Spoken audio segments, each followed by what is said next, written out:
Raffy's special day. In a small, peaceful village far from the bustling city, there lived a cheerful boy named Raffy. Raffy was 10 years old and had sparkling eyes full of curiosity. He lived with his loving mother, his 7-year-old brother Ben, and their kind grandparents. Their home was surrounded by lush green fields, tall bamboo trees, and beautiful lotus ponds. Every morning, Raffy woke up to the sound of roosters crowing and birds singing outside his window. He loved the fresh countryside air and the warm sunlight that filtered through the bamboo trees. One bright morning, Raffy woke up feeling extra excited. It was a special day, and he had many plans. "Good morning, Mom," Raffy called out as he ran into the kitchen, where his mother was preparing breakfast. The delicious smell of jasmine rice and miso soup filled the air. "Good morning, Raffy," his mother replied with a smile. She always had time for Raffy and Ben,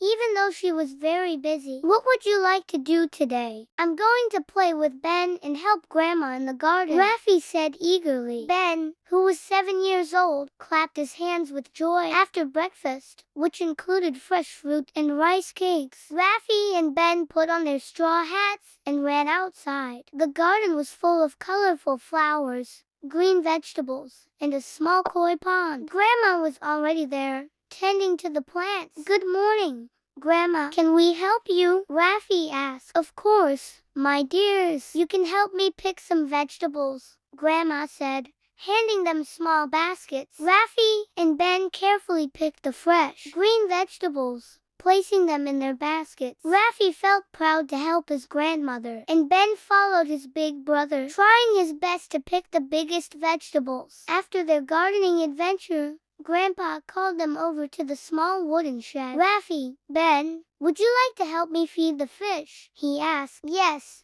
Grandpa," they both replied eagerly. Grandpa gave them a bowl of fish food, and the boys scattered it into the pond. The colorful koi fish swam to the surface, eagerly gobbling up the food. Raffy loved watching the fish and feeling the gentle ripples in the water. In the afternoon, Raffy's mother took the boys to the nearby bamboo forest for a nature walk. The forest was full of tall bamboo trees and little animals. Raffy and Ben held hands as they followed the path, their mother walking beside them. "Look, Mom, a bunny!" Raffy pointed to a fluffy white rabbit hopping through the bamboo. "And there are dragonflies," Ben added, watching the shiny dragonflies darting around. They spent hours exploring, collecting smooth stones, and listening to the sounds of nature. Raffy felt like an adventurer discovering a new world. When they returned home, it was time for a snack. Grandma had made delicious dumplings, and the smell filled the house. Raffy and Ben sat at the low wooden table, munching on the dumplings and drinking iced green tea.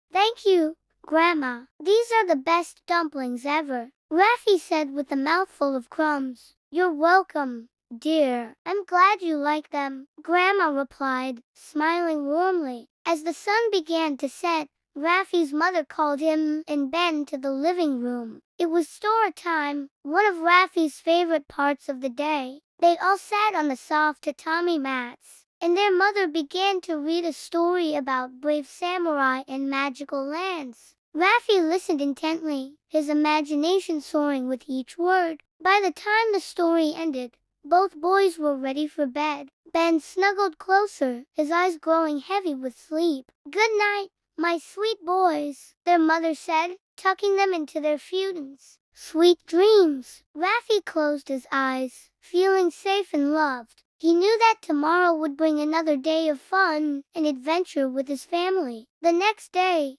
Raffy woke up with a new idea. He wanted to build a small kite to fly in the open field near their house. After breakfast, he ran to find Grandpa. "Grandpa, can we build a kite?" Raffy asked excitedly. "A kite, you say? That sounds like a wonderful project. Let's see what we have in the shed," Grandpa replied. Leading Raffy to the old wooden shed, they found some bamboo sticks, paper, and string. With Grandpa's guidance, Raffy helped build a beautiful kite decorated with bright colors and a dragon design. It was hard work, but Raffy felt so proud when they finished. In the afternoon, Raffy and Ben carried the kite to the open field. Grandpa helped them get it ready to fly. Raffy held the string tightly while Ben cheered him on. "Here we go!" Raffy exclaimed as the kite soared into the sky. He felt like a real pilot, guiding the kite through the gentle breeze. As they played, their mother watched from a distance, smiling at the sight of her boys having fun. She always encouraged their creativity and loved seeing them happy. Later, when it was time for dinner, Raffy and Ben eagerly told their grandparents all about their kite-flying adventure.